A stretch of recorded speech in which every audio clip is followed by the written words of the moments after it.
En primer lugar, la presentación y el agradecimiento a los dos compañeros que integran la mesa, la compañera Rosana Cortazo, que es profesora de química, diplomada en educación y desarrollo, ANEP Udelar, iniciación en investigación educativa, INED, magíster en educación, sociedad y política, Flaxo, CFE, profesora del laboratorio de química del IPA desde 1996 a la fecha, de físico-química en los institutos normales 2011-2018, profesora de química en enseñanza media desde 1989 a la fecha, profesora escriptora desde 2004, delegada nacional a la Asamblea Técnico Docente del Consejo de Formación en Educación desde el 2009 a la fecha, fue presidenta de la mesa permanente del ATD, del Consejo de Formación en Educación, fue miembro por el orden docente del Consejo Asesor y Consultivo del IPA y además integrante por el orden docente de la Comisión Nacional de Carrera del Profesorado 2015-2018 y hasta hace poco integrante del Consejo de Formación en Educación electa por los docentes. Andrés Olivetti, docente fundamentalmente de UTU, que participó en la fundación de la CESEU, años gloriosos, formó parte de la reconstrucción del PICNT, integró la comisión del filtro, participó en la organización de la primera manifestación a nivel continental en contra del neoliberalismo en la década del 90, trabajó en la iniciativa por el voto verde, es miembro del Consejo Administrativo de la Fundación Mario Benedetti, integrante de la coordinadora por el retiro de las tropas en Haití, con una trayectoria de militante social y sobre todo vinculado a la solidaridad internacional, un tema que siempre nos ha preocupado a los que nos preocupamos por la educación pública. Así que en este momento, y recordando que esta es la tercera instancia de estos conversatorios, le damos la palabra a la compañera Rosana, a quien agradecemos mucho su presencia. Bueno, gracias Julián, gracias a quienes están acompañando acá y seguro con este frío muchos estarán acompañando de manera virtual este conversatorio. Empezaremos tratando de dar sustancia a este grupo de conversatorios que tiene como iniciativa el equipo de consejero docente encabezado por Julián, de emergencia cultural y transformación educativa. Como un apunte inicial, antes de empezar con los desarrollos, bueno, la relación entre educación y cultura es inevitable y es dialéctica. Allí vamos a acompañar esta presentación simplemente con algunas imágenes que den cuenta de qué queremos plantear en cada uno de los momentos de esta intervención. ¿Por qué esa relación es inevitable y dialéctica entre educación y cultura? Porque en las escuelas se producen sonidos, letras, imágenes que forman a los sujetos en un todo diverso y en permanente movimiento, construyendo esto parte del acervo identitario de las comunidades. Esta relación se construye más allá de un currículum y más allá de reglamentos de evaluación. Estas lecciones que muestran la importancia de los modelos institucionales, de la necesidad de construir escuelas en donde converjan estudiantes, docentes y actores que provengan del ámbito profesional más allá del docente y actores sociales, ha sido por décadas evidenciado a nivel nacional e internacional, pero el Uruguay sigue cayendo en la misma trampa de la transformación curricular. Por eso, en la presentación vamos a plantearnos tres momentos. Un primer momento que haremos referencia a la transformación curricular que está llevando la ANEP en general y la formación en educación en particular. Un segundo momento donde la emergencia cultural en lo personal y en algunos debates con compañeras y compañeros que en estas horas tenemos, creemos se asocia aspectos simbólicos implicados en ese devenir de cambios curriculares, donde las escuelas, como espacios de democratización y participación social, empiezan a quedar en entredichos. Y por último, haremos algunas referencias a la situación y condiciones de estudiantes y docentes de formación en educación y el estudio particular de la situación presupuestal ante una nueva rendición de cuentas. Comento, antes de empezar con este primer momento, estas imágenes que muestran el proceso de conflicto que el año pasado tuvo lugar en muchos espacios de la educación pública y formal. Formación en Educación vivió una conflictividad sin antecedentes que tuvo impacto y repercusión a nivel de todo el país, en diferentes lugares, con una gran movilización que terminó sobre los primeros días de agosto frente al Consejo de Formación en Educación, donde vinieron estudiantes de muchas partes del territorio, y cuando decimos muchas, decimos Cerro Largo, Rivera, Maldonado, Rocha, Colonia, Florida, Paysandú, Montevideo, Canelones, es decir, que tuvo un impacto importante. Y también actividades que se hicieron en coordinación, por ejemplo, la otra imagen muestra una actividad en coordinación que se hizo en el departamento de Maldonado entre estudiantes del IFD de Maldonado y del Centro Regional de Profesores. Y dejo un poquito el último imagen para comentarla al final de esta intervención, de este primer momento. Debemos recordar que hace un año y poco más se dio la aprobación del Marco Curricular Nacional, que sin duda es la base de los cambios e impactos que las transformaciones curriculares están teniendo en todos los niveles educativos. La elaboración de ese Marco Curricular Nacional podemos señalarla como un mojón que da como pie o traduce en las distintas propuestas curriculares que hoy están sobre la mesa. En el mismo, de manera repetida, podríamos decir, casi como un mantra, la referencia es a la hora, al hoy, a la competencia que es necesaria para el individuo, dejando afuera el nosotros, dejando afuera lo que la sociedad espera que la educación genere y propicie. En cada uno se les presenta, a cada uno de los estudiantes se le presenta un menú por competencias, lo que necesita para lo que quiere ser o hacer en su vida. Condiciones, además de ese ser o hacer en la vida, que está asociado a aquello utilitario o útil. En tal sentido, lo moral y lo epistemológico en el acto de enseñar responde al individuo y no responde al nosotros. Se ubica en una perspectiva donde los sujetos son responsables de sus trayectorias biográficas, omitiendo factores determinantes desde las condiciones de vida para su desarrollo. Se parte de una consideración en cual todos somos conscientes, que es una falacia, que la propuesta curricular vigente con anterioridad a los cambios curriculares que se están impulsando son, por lo menos en enseñanza media e información en educación, un factor de expulsión de los estudiantes. Seguramente los factores de expulsión o desafiliación del sistema educativo implican problematizar sobre lo que ha producido el nuevo sistema social, económico y político, y no simplemente pensar que una propuesta curricular conlleva la expulsión o desafiliación de estudiantes.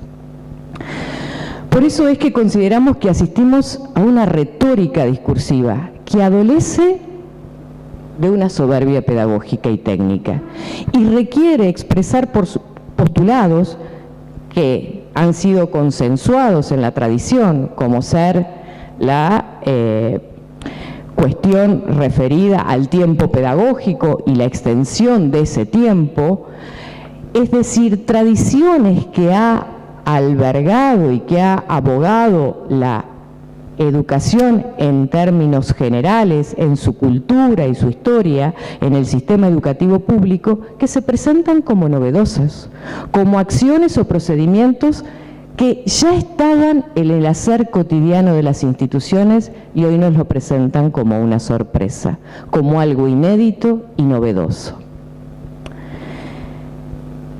Sin dudas, y mi condición de trabajar en más de un sistema o en un subsistema educativo hace que los acontecimientos de las últimas horas obliguen a hablar algo de lo que está pronosticado o proyectado para bachillerato, por lo menos hacer algunas referencias.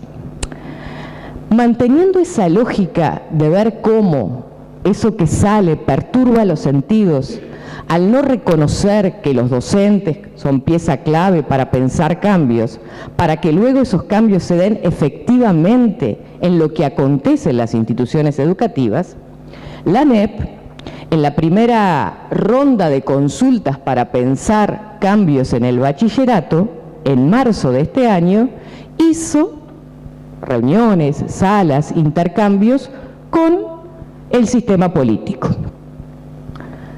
Raramente en esa consulta ya hay preguntas que marcan sin duda el sesgo y la orientación de lo que esos cambios proyectan. Se preguntaba, ¿la diversidad actual en bachillerato es la adecuada para la continuidad educativa, para la inclusión al mundo del trabajo y la construcción de la ciudadanía? También se preguntaba, ¿qué porcentaje del currículum de enseñanza media superior debe ser optativo y en qué momento? ¿Por qué o cómo, o si es necesario, propiciar el pasaje entre UTU y secundaria? Los sentidos se nos perturban nuevamente ya que se trastoca ese orden de las cosas, porque pensar un segundo tramo de la enseñanza media, donde los fines que debe perseguir no solamente es ver el mundo del trabajo, sino de una construcción de ciudadanía, donde los saberes a dominar, ese estudiante al egreso debe ser manejado y puede ejercer de manera autocrítica, autónoma, responsable la ciudadanía, contribuir como proyecto a formaciones futuras, eso es parte de lo que debemos pensar.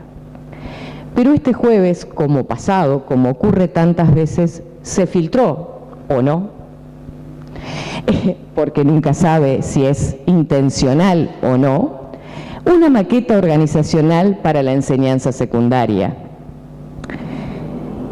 En esto que yo señalaba de la construcción de la ciudadanía de manera autónoma, crítica y responsable de quienes egresen de esa enseñanza media superior, podríamos recordar muchas cosas, pero voy a hacer mención a una, lo que dice el artículo 40 de la Ley General de Educación, que habla de las líneas transversales que debe tener el sistema educativo. Y ahí dice que las líneas transversales es la educación en derechos humanos, la educación ambiental para el desarrollo humano y sostenible, la educación artística, la educación científica, la lingüística, el trabajo, la salud, la educación sexual, la física, la recreación y el deporte. Entonces, ¿es lógico la premisa de optar entre cursos cuyas finalidades y campos del saber son absolutamente disímiles y complementarios? ¿Puede un estudiante optar? Sí, claro, pero entre un menú de ofertas que puedan tener una cierta lógica y articulación. ¿Pero qué opta? ¿Por salud y recreación? ¿Por astronomía? ¿Por emprendedurismo? Hay algo de lo normativizado que no está siendo considerado en esta propuesta. Por ir simplemente a algunos elementos que plantea esa arquitectura para el primer año de bachillerato. Emprendedurismo, diremos, es un término de una traducción incorrecta, porque yo no digo experimentando en química, digo actividades experimentales. Emprendedurismo es una conjugación verbal que ni siquiera tiene lógica para intentar entender a qué apunta. Con respecto a las propuestas curriculares, acá podríamos decir muchas cosas. El único curso de astronomía que ya desde hace más de un siglo la enseñanza media tiene, está en un solo nivel, que es el primer año de bachillerato. Si esta opción está, podrían nuestros estudiantes no pasar por ninguna aproximación a un campo de saber amplísimo como es ese. Por mencionar algunos elementos, pero podríamos señalar otros. En estas horas, que en eso que yo digo de perturbar los sentidos, muchos compañeros intentan ver qué está pasando con su disciplina, con su espacio, pero lo que tenemos que tratar de ver cómo coordinamos y articulamos esto de manera colectiva. Pero decía que con respecto a las propuestas curriculares de formación en educación que sobre fines del año pasado se aprobaron, con un documento marco para las 5 carreras que se imparten hoy en formación en educación. En él queda explícitamente determinado que esa propuesta conteste a los planteos del Ministerio de Educación y Cultura definidos al reglamentar el artículo 198 de la Ley de Urgente Consideración, 19.889. Es decir, yo a veces muestro una imagen, estamos sentados en la falda del Ministerio. El Consejo de Formación en Educación se sienta en su falda y define en función de lo que ellos dicen qué hace. El artículo que mencionaba, establece el reconocimiento voluntario de los títulos de formación en educación con características universitarias. Es decir, es una política definida por el Poder Ejecutivo y no desde el ente autónomo que tiene por constitución tales propósitos, por tanto, sin duda, se va a alejar de las discusiones que con anterioridad venían dando docentes y estudiantes. A su vez, los documentos carecen de una rigurosidad académica, presentan un montón de inconsistencias en su elaboración y en su fundamentación. A modo de ejemplo, porque a veces para quienes estamos más metidos en la cosa es más fácil verlo, pero para un público más general no siempre puede tomar la dimensión de lo que decimos. Cuando planteamos la importancia del carácter universitario en la formación en educación, pero el plan de estudios no tiene rastros de trabajo autónomo y en equipos del estudiante en tareas de investigación y extensión. Solamente se plantean cursos asociados a la metodología de la investigación, tal como hoy hay en los planes que están siendo revisados o modificados por el Plan 2023.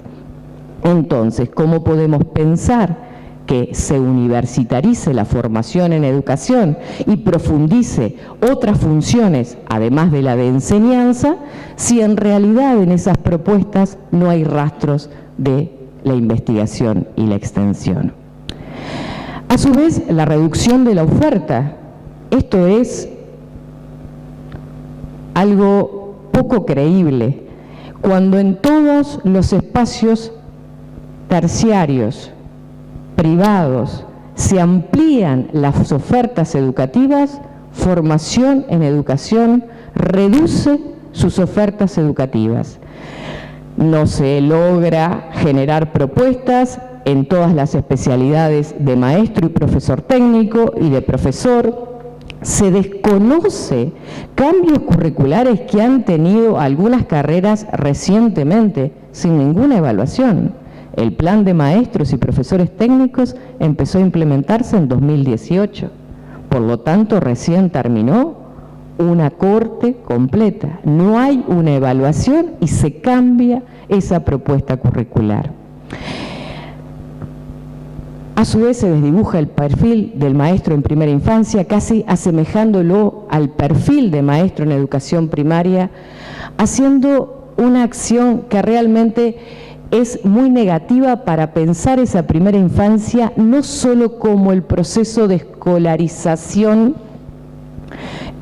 obligatorio de los 3 en adelante, en realidad desde los 4, pero bueno, hay jardines públicos que tienen los 3 años, y olvidar esa parte de la primera infancia, de los 0 a 3 años, tan vital en el desarrollo de los niños, con un perfil mucho más asimilado a la enseñanza primaria. Bueno, pero la última imagen, que no la saqué del laboratorio, pero que muestra frascos antiguos para conservar reactivos, para conservar sustancias. Porque esta imagen, que está bastante como una figura icónica muy significativa en el trabajo que hace Magdalena Broquetas y sobre la historia de los conservadores en el Uruguay, que también tiene un frasco en su tapa. Pero bueno, allí lo que tratamos de ver, que más allá de ese barniz que intenta mostrarse de innovación, cuando uno se adentra en la lectura de lo que contiene los distintos programas de primero a cuarto año en las diferentes carreras y especialidades, observa de manera bastante asombrosa una mirada absolutamente conservadora del currículum en ese campo del saber, en la historia, en la química, en el derecho, en la biología, una mirada absolutamente conservadora de ese campo del saber cuando uno entra a hurgar en lo que contienen los programas que ya fueron aprobados, porque eso es lo que nos pide el MEC. Mándeme todo a ver si le voy a reconocer sus carreras como universitarias. El segundo momento. Acá intentaremos trascender lo prescripto para irnos a considerar aspectos simbólicos, que en ocasiones se traducen en técnicas de accionar que están implicadas en esa transformación, que, como señalábamos en el inicio, son bastante imperceptibles, pero que entendemos que promueven una cultura de impunidad. Si quienes son hacedores cotidianos de las prácticas educativas, es decir, los profesionales de la educación, todo el tiempo pasan a ser actores relegados, es porque quien tienen la posibilidad de tomar decisiones, la autoridad, arbitran las mismas desde concepciones de democracia y participación empobrecida y empobrecedora. Y esa visión de la sociedad no contribuye a fomentar una cultura de paz. Obviamente, estas metodologías de accionar son menos perceptibles, pero que se expresan, y eso a mí me parece que es lo más significativo cada vez que nos encontramos con diferentes compañeras, compañeros, ya sea que sean profesores, maestros, docentes o educadores en general que trabajan en el campo educativo o con las familias, eso menos perceptible que es la desazón, ese atropello que a la comunidad educativa se le da de manera constante ante las propuestas que se presentan. Pero expresar esto requiere de ponerlo en algunos ejemplos en donde podamos encontrar esos rastros que favorecen esa cultura de impunidad. Voy a mencionar algunos aspectos. La última TD local de enseñanza secundaria. No hubo documentos oficiales sobre los que trabajar. Oficiales, quiero decir, generados por quien tiene la responsabilidad de gobernar la educación. No había documentos de cómo va el proceso de implementación en el EBI, ni sobre las propuestas de cambio de bachillerato, ningún documento oficial. Solo la oficialidad está dada por los documentos producidos por la TD Nacional de Enseñanza Secundaria, que en febrero de este año tuvo lugar su reunión.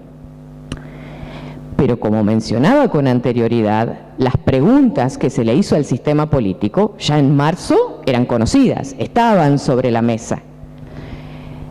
¿Por qué esas preguntas generales para los cambios de bachillerato no fueron consultadas? ¿Y qué personas definieron fusionar el profesorado de Sociología y Derecho? Se juntan a nivel nacional los docentes que trabajan en esas áreas de formación, especialidad de Sociología y Derecho, solicitan información, acceso público de por qué se dio eso, qué fundamentos tiene y qué personas los llevaron adelante. Existe, no soy especialista en el área, pero existe una multiplicidad de consideraciones académicas que conciben que estos dos campos, la sociología y el derecho, son distintos, que tienen particularidades, cada una desde esas formaciones y profesiones. Sin embargo, ante esta consulta, amparada en marcos normativos, ¿verdad?, lo que emerge son nociones generales, no enfocadas en lo consultado, dado que los ejecutores consideran que así debería ocurrir, sin necesidad de justificar o fundamentar. Esa es la lógica de la impunidad. No debo fundamentar lo que hago, lo hago porque lo entiendo, no me paro desde un lugar de enseñante, de autoridad de enseñanza, en donde no solo la población en general, a que le explico y voy y convenzo de la importancia de la transformación educativa, sino a quienes trabajan en el sistema educativo en particular, le debo explicaciones y fundamentaciones de estas decisiones. Un tercer aspecto, afectación de las efectividades de los docentes del Consejo de Formación en Educación que habían radicado su efectividad en la circunscripción nacional. No, sigo en el segundo momento. Es un tercer elemento de esta lógica de impunidad en algunas acciones. Decía, en esa circunscripción nacional, en esa organización nacional del profesorado, hubo docentes que radicaron su efectividad en marzo del 2020. 8 meses después, finalizado octubre del 2020, esas efectividades se anulan y les presentan un nuevo menú de opciones para no perder ese derecho que ya habían adquirido absolutamente legitimado. ¿Pero en qué se fundamenta? En una aplicación arbitraria de la norma, una interpretación y una aplicación arbitraria de la norma. Sigo. Se generan excepciones en la norma que solo benefician a quien toma las decisiones o a personas cercanas, como lo ocurrido en febrero de este año, que se abre un periodo especial de traslado entre directores. ¿Para beneficiar a quién? A quienes hoy son autoridades o personas cercanas a esas autoridades. La lista puede seguir. Pero en esencia, lo que queríamos poner en este punto, al cual le di bastante vuelta para presentarlo hoy, poner en debate cómo los procesos de participación y democratización en esta transformación curricular se ven degradados y generan sin duda afectación más allá de él en la educación, en el sistema educativo y en este como un bien cultural. Ahora sí, nos vamos al tercer momento. En esto haremos algunas referencias a la situación y a las condiciones de estudiantes y docentes de formación en educación y a algunos aspectos presupuestales. Ustedes en esto me llevan ventaja porque han hecho una exposición hace algunas semanas muy buena sobre qué está pasando con el presupuesto de la ANEP, pero pondré algunas cuestiones. Más allá del acuerdo o del disenso respecto a los cambios curriculares que en formación en educación se están impulsando, hoy la situación de docentes y estudiantes es de gran precariedad.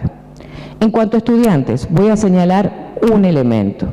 Hay un reglamento que fue aprobado, ya comenzado los cursos, que deja estudiantes en condiciones de alta vulnerabilidad. En el presente, si uno lo conversa con cualquier persona medianamente cercana a la educación, es casi impensable que un estudiante de nivel terciario, si quiere, y un estudiante de nivel terciario de carreras que quieren tener características universitarias, no pueda rendir un curso en carácter libre. Es algo absurdo, es algo impensable, no tiene lógica. Ante la autonomía del estudiante, no hay autonomía que propicie que él pueda preparar un curso y acreditar el mismo ante una prueba. Por otro lado, los docentes, ¿qué podemos decir ante la precarización que supone la semestralización? Pero esa precarización no es por la semestralización en sí misma, sino porque no tenemos una estructura de cargos que pueda albergar consistentemente y de manera generalizada, no para uno o dos institutos, sino para la población de docentes de todo el Consejo de Formación en Educación, otras temporalidades en los cursos.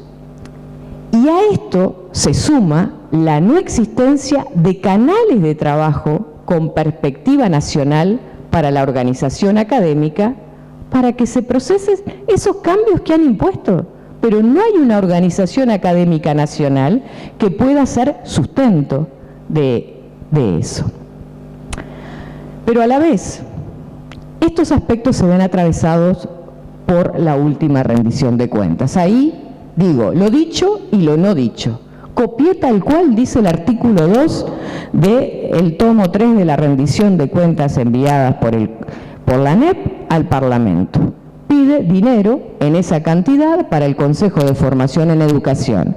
722 millones, de los cuales 702 millones son para servicios personales, rubro, sueldos en términos generales. Entonces, cuando tenemos estos 722 millones de pesos, es importante poner en contexto qué implica este presupuesto adicional y en qué se está pidiendo y con qué objetivos. Como dice allí, o en el desarrollo de ese artículo, se fundamenta en pagar mentores, es decir, figuras que son de cooptación directa en formación en educación, porque no hay ningún, por ahora, por lo menos a la fecha, ningún llamado para proveer esas funciones.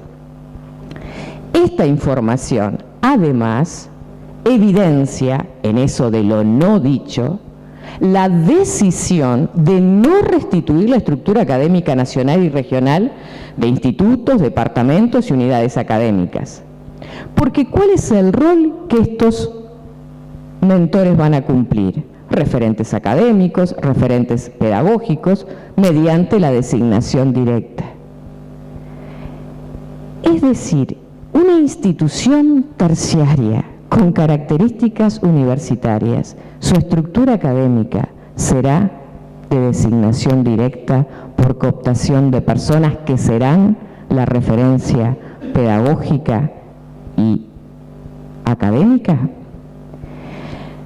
Esto, de algún modo, de facto, deja cancelada la Organización Nacional en Formación en Educación. Pero vamos a ir un poquito más en el pensar estos 722 millones. Estos 722 millones corresponden a un porcentaje que está entre el 17 y el 19% del presupuesto ejecutado en 2022. Un montón. Realmente, muchísimo dinero. ¿Cuánto sería el costo de 60 mentores todo un año, 20 horas semanales mensuales a cuarto grado? Unos 58 millones de pesos. Nos sigue sobrando mucha plata. Pensemos que estos mentores se van a formar, que vamos a dar cursos previos para capacitar a estos mentores. 40 millones más. Muy bien. ¿Para qué se solicita para la transformación curricular los restantes 600 millones de pesos? Lo no dicho nuevamente. Es sin duda que este incremento presupuestal permitirá financiar el déficit, producto de una asignación presupuestal insuficiente desde el inicio de este periodo, frente a la matrícula y los servicios que el Consejo de Formación en Educación viene brindando. Es decir, la previsión presupuestal 2020-2024 fue mala. No se analizó cuál era el presupuesto que requería formación en educación. Pero por otro, este dinero lo que va a permitir resolver es que producto de este plan de estudios, que fundamentalmente en los 2 primeros años, que es donde tenemos más matrícula, porque obviamente la matrícula va descendiendo de primero a cuarto año, hay un aumento de la carga horaria, lo que corresponden costos adicionales en el rubro 0. Es decir, la imprevisión de un plan de estudios de mayor costo, ahora se quiere plantear su financiamiento a través de la rendición de cuentas. Solo un apunte final. Este costo no es circunstancial, es decir, será permanente. Si la oferta territorial se mantiene semejante a la que está y el plan 2023 avanza, este costo no es circunstancial, no es para la rendición que viene, sino que será un costo permanente. Me costó bastante hacer este recorrido en el sentido de no agregar muchos elementos, de manera que los más allegados y los menos allegados pudieran seguir este conversatorio. Queda mucha tela por cortar, pero bueno, seguiremos en diálogo.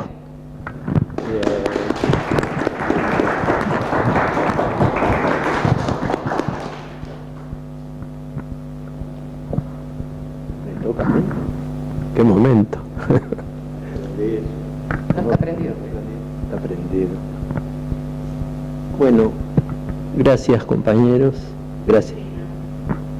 Gracias compañeros, ahora sí.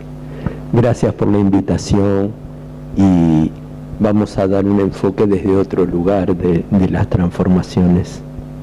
En primer lugar queremos agradecer y felicitar la iniciativa por parte del Masón y su equipo para debatir problemas de la educación apuntando a desmenuzar la transformación educativa impulsada por el gobierno.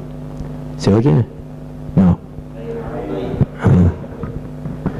Es que de alguna manera se ve que estoy un poco oxidado y que...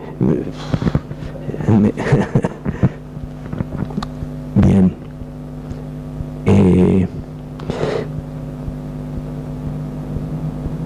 Está claro que hay una guerra sistemática dada por parte del gobierno contra los trabajadores de la educación y los sindicatos, las asambleas técnicas, contra la participación. Ella lo describía perfectamente y eso tiene que ver con una situación que no es casualidad, no es casual ese intento de desprestigio sistemático hacia los trabajadores de la educación, los docentes. Es importante por eso mismo este espacio multiplicarlo, o sea que se multipliquen espacios de debate, de trabajo, para tratar de hacer visible las posiciones de los educadores sobre el tema, sobre la cuestión educativa. Está siendo borrada. Hay voluntad política muy sólida para que eso pase.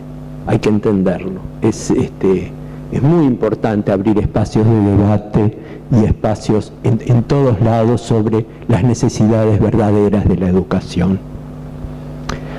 La transformación que lleva adelante el oficialismo debe ser analizada desde la perspectiva de un largo camino de ajustes del sistema educativo enmarcado en el sistema capitalista dominante. Parece obvio, pero a veces tenemos que repetir estas cosas porque como que estas transformaciones caen del cielo y en realidad, si uno las piensa, uno tiene que irlas tejiendo y ve que no son ajenas a las que se vinieron impulsando en distintos momentos y nos parece muy importante ir dándose cuenta de esta generalidad. Está claro, vivimos en un país, en el Uruguay, que es dependiente, el famoso estado tapón que acá todos conocemos, y en ese marco tenemos que pensar, hay que pensarlo desde ese lugar. En el sistema capitalista, las necesidades humanas aparecen alienadas a las lógicas del mercado y la concentración de la riqueza. Los poseedores de los grandes medios de producción, distribución, son quienes definen los rumbos del quehacer humano según su lógica de acumulación. Estas cosas antes eran sabidas por todo el mundo y aparecen desaparecidas de los ojos, y nos parece importante que estas cosas se tengan en cuenta y volverlas a hacer visibles. Tenemos que hacer visible que hay una lógica allí de esta naturaleza que se nos impone. Hoy, a nivel mundial, la lógica del sistema nos conduce a crisis sin precedentes, enormes concentraciones de riqueza y poder en poquísimas manos y desposesión, pobreza extrema generalizada, impulso a guerras, aumento de la idea de que hay población sobrante, cambio climático importante. En general hay un clima cuasi apocalíptico instalado respecto a los rumbos de las cosas, un conjunto significativo de grandes transformaciones tecnológicas. Estamos en algo así como un punto Kondratiev. Kondratiev había estudiado los ciclos largos del desarrollo capitalista y los asociaba a grandes introducciones de innovaciones tecnológicas, y eso de alguna manera está pasando. Son ciclos largos y hay una especie de ciclo de punto Kondratiev allí que se está dando. Y la educación está vinculada a la formación, a la producción de fuerza de trabajo. En el sistema capitalista, la producción de fuerza de trabajo tiene muchos factores, y sin duda la educación es uno de ellos, y hay que volver a entender que forma parte de la producción de fuerza de trabajo, y si se requiere distinto tipo de fuerzas de trabajo, pues el sistema busca las distintas velocidades para ir construyendo ese distinto tipo de fuerza de trabajo que el sistema requiere.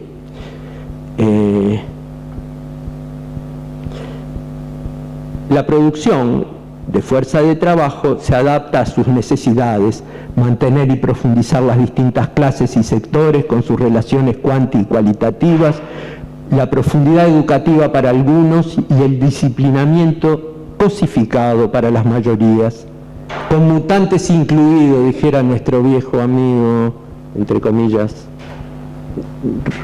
¿se acuerdan de quién, no? Ahí va. Lo tengo que decir, Germán. Sí. Mutantes incluidos. Uno de los tres, tal cual.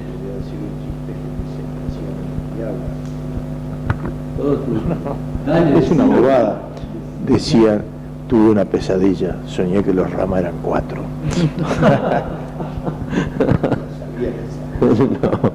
No. Pero no me compares a Ángel, ¿eh? Está. Bien. Bueno.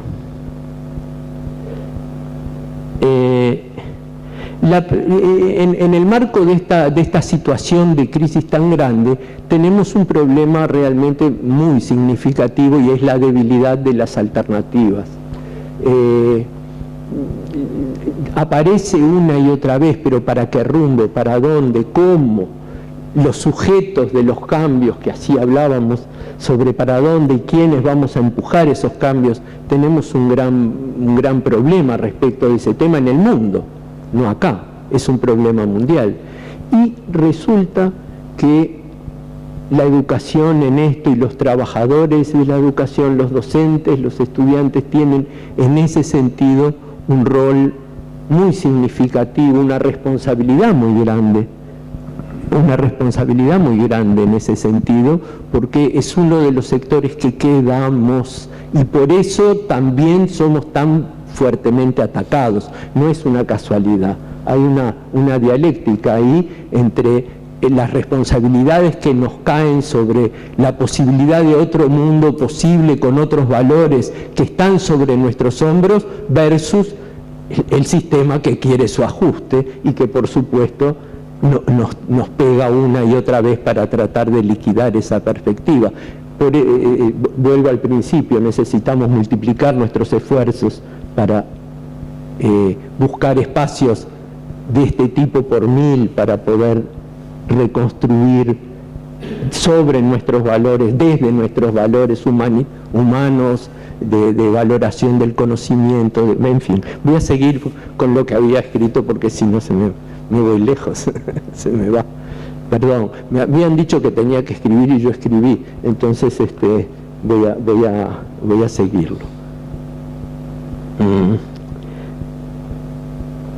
El otro día, el exministro de Salud, Salinas, asumió un nuevo rol de decano de una universidad privada, no sé si lo vieron, y dijo públicamente, fue lo único que dijo, que se iba a preocupar para que los estudiantes pudieran tener grupos chicos y que pudieran ser y tuvieran las condiciones para ser bien atendidos, que era lo principal que tenía que hacer. Y yo lo escuchaba y decía, esto es increíble.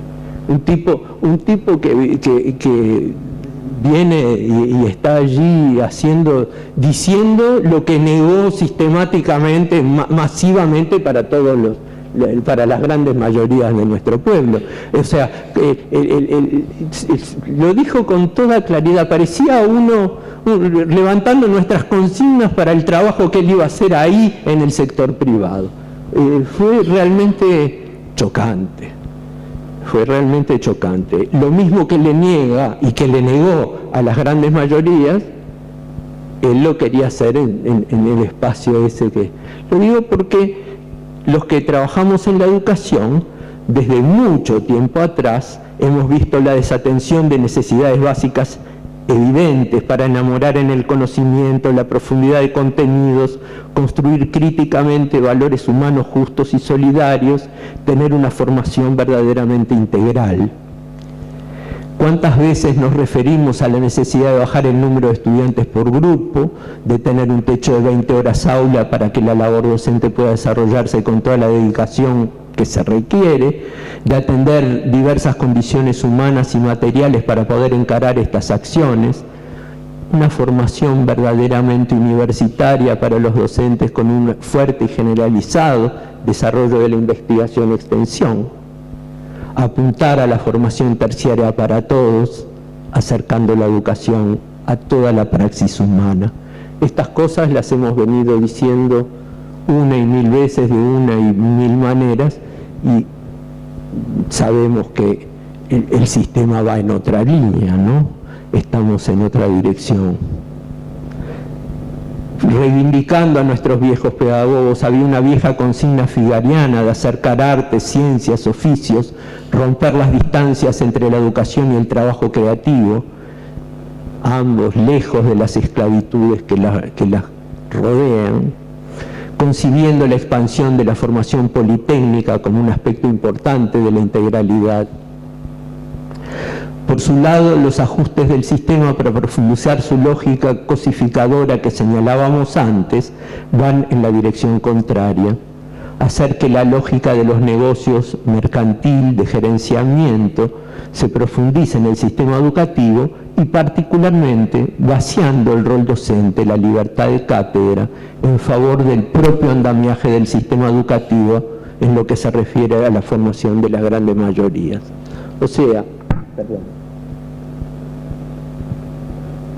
me estaba quedando seco. Junto con la tragedia global del sistema educativo en el sistema capitalista, la idea de cómo ir transformando la educación propiamente dicha tiene una línea mercantilizadora, de gerencia, todo lo que nosotros conocemos, y el vaciamiento del rol docente en su capacidad crítica, en su trabajo con los estudiantes, en el poder enamorar en el conocimiento. Eso es fundamental. O sea, hay un trasvasamiento hacia el sistema. Bueno, hay que cumplir cada vez el dibujito que ella había puesto, ¿no?, del tipo atrás gobernando, metiéndose en la clase creo que lo refleja perfectamente, ¿no? Digo, eso que ella quiso poner, eso que puso era el sistema que va comiendo las clases, les va sacando poder a la libertad de cátedra, a la idea de potenciar la relación en el aula entre estudiantes y docentes, de potenciar el trabajo creativo en ese nivel. Tenemos una verdadera tragedia en la sociedad y en la educación. Tenemos una enorme responsabilidad para contribuir a esa tragedia. Vinculado al rumbo del sistema para la educación que señalábamos más arriba, tenemos otro gran problema, y es que mucha gente no sabe lo que se pierde por no tener acceso al conocimiento más profundo. Ese es un lío que tenemos. O sea, la idea de que mucha gente no sabe lo que se está perdiendo cuando no está logrando tener los niveles formativos que le dejen más allá de lo que lo rodea, todos los aspectos, mirar el cielo y no creer que puede ser el tierraplanismo, no, digo, que entienda que la luna es lo que es, mirar a Torres García y saber que, bueno, la medida áurea está ahí, porque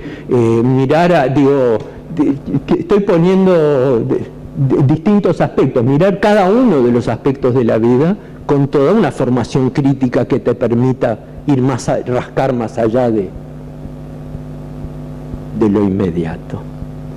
Un viejo compa, hemos trabajado como se encargaron de analizar mi vida, hoy cuando empezaron con eso de la militancia por el tema de Haití, tengo un viejo compañero haitiano, fenómeno él, que siempre dice que el que no conoce y no sabe y no quiere una causa, no pelea por ella. Para poder pelear por una causa hay que conocerla, quererla, y en ese sentido esa tragedia la tenemos un poco instalada y estamos en un punto bisagra los trabajadores de la educación respecto de eso. Yo quiero, este es el centro de lo que quería de alguna manera compartir con ustedes, pero voy a terminar esto porque si no me voy por las ramas.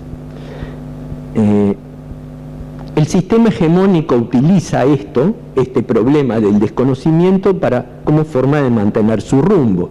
En el proceso de resistencia al modelo hegemónico y de reconstrucción de nuestra alternativa humanizadora, quienes estamos en torno al sistema educativo tenemos la enorme responsabilidad de contribuir desde nuestra acción coordinada en la línea de ruptura con esa tragedia. O sea, esa tragedia se puede romper y es difícil, pero tenemos responsabilidades muy grandes en ese sentido.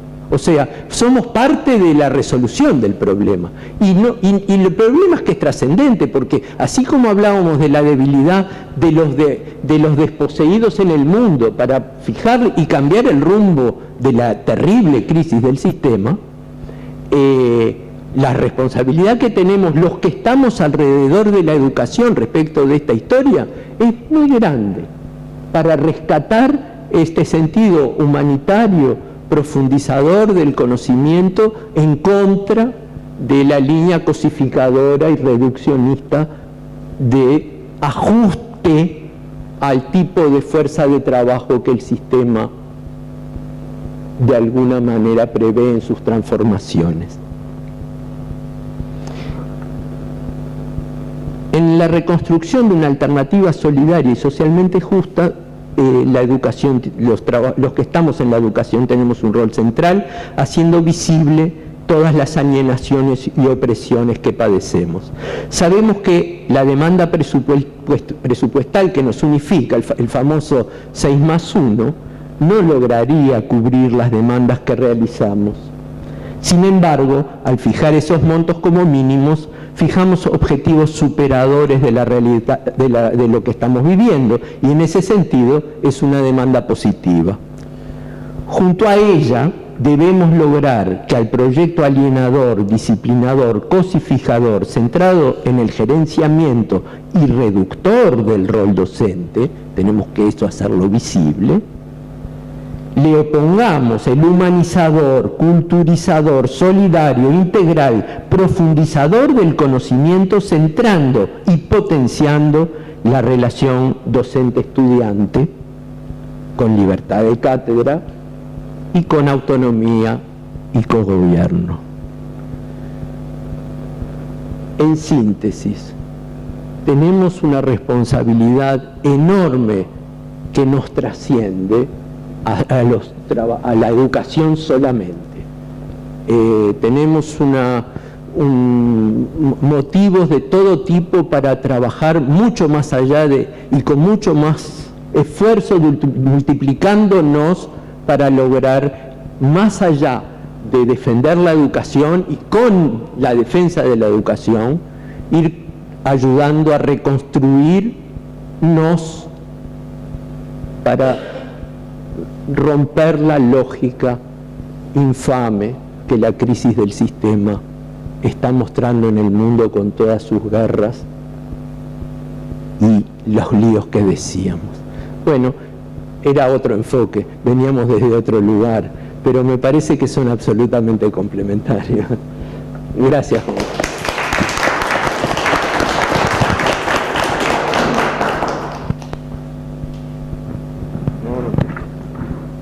Bueno, como hacemos siempre, estamos a las órdenes los dos compañeros, y probablemente pueda yo también responder alguna pregunta que se plantee. Yo ya tengo una, si les parece.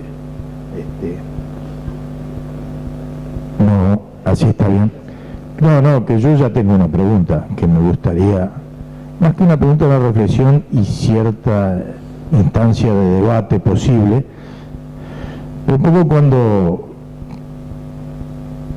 cuando Andrés planteaba el tema, estoy de acuerdo con la forma en que lo enfoca, pero yo creo que el capitalismo tiene una cuestión que lleva la semilla de su destrucción en la forma en que se organiza para la producción y para la producción material y también para su superestructura.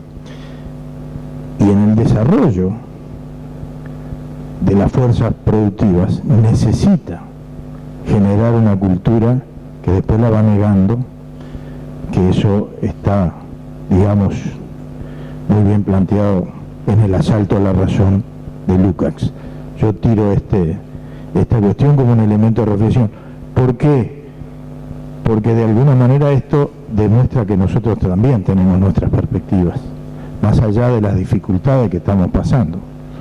La posibilidad de, desde esa construcción histórica, que podemos discutir, pero que es nuestra educación pública, responder. Y ya en este momento, cuando se plantean las transformaciones que quiere plantear el gobierno en este momento, de alguna manera está teniendo que tirar contra lo propio que construyó el sistema de nuestra propia sociedad. Así que le planteo así esta reflexión un poco para que la tome el compañero, o no sé, o Rosana, cualquiera de los dos.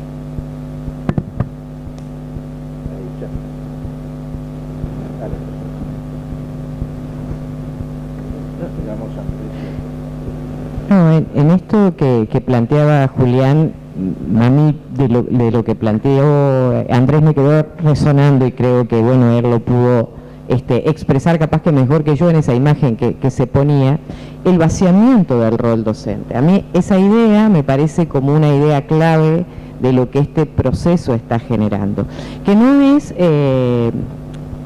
digamos, solamente a partir de esta transformación curricular, es un proceso que tiene un tiempo mayor de desarrollo que esta inmediatez de lo que estamos analizando, que fundamentalmente se expresa de manera un poco más visible en la enseñanza primaria. Si bien ahí todos los que ejercen son titulados, pero la organización vertical, la suma de tareas administrativas, hace que el rol del docente como educador pierda sentido a veces en el ámbito de la escuela.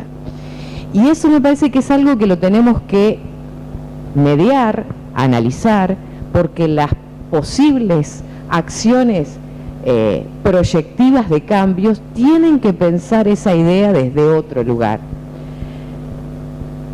Hay una lógica de desprofesionalizar también, ¿no? Bueno, el docente como profesional en realidad está siendo vapuleado muchas veces para pasar a tener simplemente un rol técnico, un rol de instrumentador de ciertas líneas de trabajo.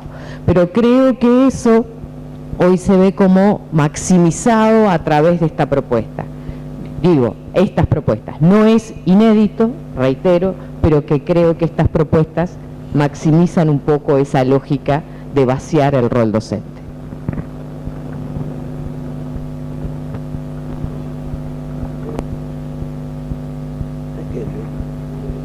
Pero ya dije, ya hablé de Kondratiev.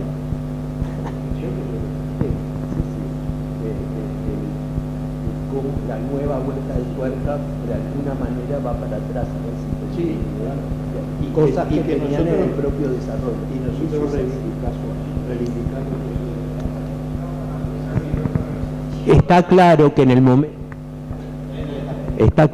el momento en un momento de desarrollo del capitalismo en sus primeras etapas, en su primer empuje, empujó cuestiones que hoy resultan positivas. Hoy mencioné a Figari, hay que analizarlo a Figari desde esa lógica, pero no él. Hay muchos que de alguna manera son reivindicables en algunas ideas, no en todas, claro, pero en algunas ideas, sin duda, en el sentido de lo que vos decías. ¿Por qué? Tuvo su espacio positivo, digamos, el propio sistema, así como hoy las va negando. Creo que ibas en esa dirección, si te entendí. No, yo creo que efectivamente a veces vemos situaciones muy complejas. Insisto mucho en que nosotros tenemos que tener perspectiva igual, y aquí hay perspectiva. Estamos viviendo momentos muy duros, momentos muy difíciles, pero también hemos construido herramientas que tenemos que defender. Para mí, el Congreso Nacional de Educación es una herramienta fundamental y hay que empezar a levantar la posibilidad de que haya un nuevo Congreso Nacional de Educación, porque no hay transformación de nuestro proceso educativo sino con participación popular. Y después el otro elemento que tenemos que defender de manera, digamos, insistente, es el tema de el papel de las asambleas técnico-docentes, que son herramientas de construcción colectiva de políticas pedagógicas. Es cierto que no han sido históricamente plenamente consideradas, pero aquí está el compañero Néstor Pereira. Nosotros nos tocó estar en la mesa permanente de la Asamblea Técnico-Docente del año 2005 al año 2008, años tal vez los más importantes en construcción de políticas pedagógicas desde el punto de vista colectivo, tanto en el Congreso, que fue del año 2006, y en el cual la Asamblea Técnico-Docente de Secundaria jugó un papel importante junto con otros compañeros, el primer Congreso Nacional de Educación, que se llamó Congreso Julio Castro. Ahí hay un programa importante. Y después, la construcción de la reconstrucción que vivimos cuando de alguna manera tuvimos que encontrar una alternativa para la reforma, la profundización de la reforma Rama. Néstor, nosotros hicimos un gran esfuerzo para construir la reformulación 2006, que insistimos en llamarlo reformulación, porque para nosotros era un proceso de transición, no era un plan definitivo. Y bueno, los compañeros del ATD y las compañeras, sobre todo del ATD de primaria, elaboraron los planes 2008 y la UTU en el 2007. Así que posibilidades de construcción tenemos, las estamos defendiendo, y hay que pensar que futuro hay. Es decir, estamos en un momento de crisis, en un momento que estamos siendo muy golpeados, pero nunca hay que perder la expectativa de que tenemos herramientas para construir una alternativa que tendrá que tener las características contrarias a esta que se han señalado acá, profundamente participativa, y no hay recetas para eso. Las recetas no existen, es un proceso realmente de construcción colectiva y van a salir las soluciones.